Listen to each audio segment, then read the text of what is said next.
Alors, ce qu'on sait du Soleil, c'est que sa lumière, la quantité de lumière est à peu près toujours la même, elle change très peu, mais quand même elle change un peu, avec un cycle de 11 ans. Tous les 11 ans environ, la lumière du Soleil et surtout les activités à sa surface, les orages, les éclairs, les protubérances, toute cette activité que l'on voit maintenant avec des télescopes, passe par un maximum. On arrive maintenant dans une période d'activité solaire d'un maximum qui va être vers 2012. Vers 2012, le Soleil va être plus actif et puis ensuite, dans les années suivantes, il va se calmer un peu. Puis 11 ans plus tard, il va reprendre.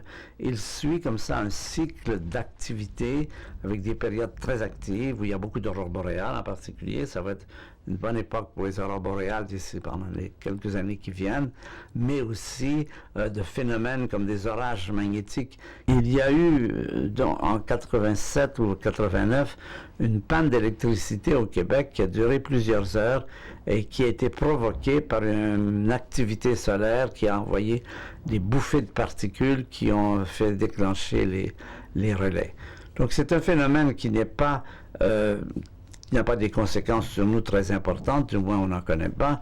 La lumière, la luminosité totale du Soleil ne varie presque pas, même pas de 1%, mais la quantité de rayons X, de rayons gamma, toutes les particules ionisantes augmente passablement, et en particulier on s'aperçoit que notre atmosphère gonfle. Pendant cette période, la haute atmosphère, ça pas très évident au sol, mais la haute atmosphère, la stratosphère devient beaucoup plus grosse, beaucoup plus, parce qu'elle est plus chauffée par les rayonnements ultraviolets du Soleil. C'est un phénomène mystérieux. On sait qu'il existe aussi sur d'autres étoiles, avec des périodes qui sont différentes. Nous, c'est 11 ans. Ailleurs, on trouve 30 ans. C'est assez mal compris. Il y a beaucoup d'études qui sont faites justement pour essayer de comprendre quelle est la cause de l'activité solaire. C'est certainement une cause reliée à des champs magnétiques qui sont étirés. Mais pourquoi 11 ans, ça? Pourquoi pas 5 ans ou 25 ans, on ne sait pas.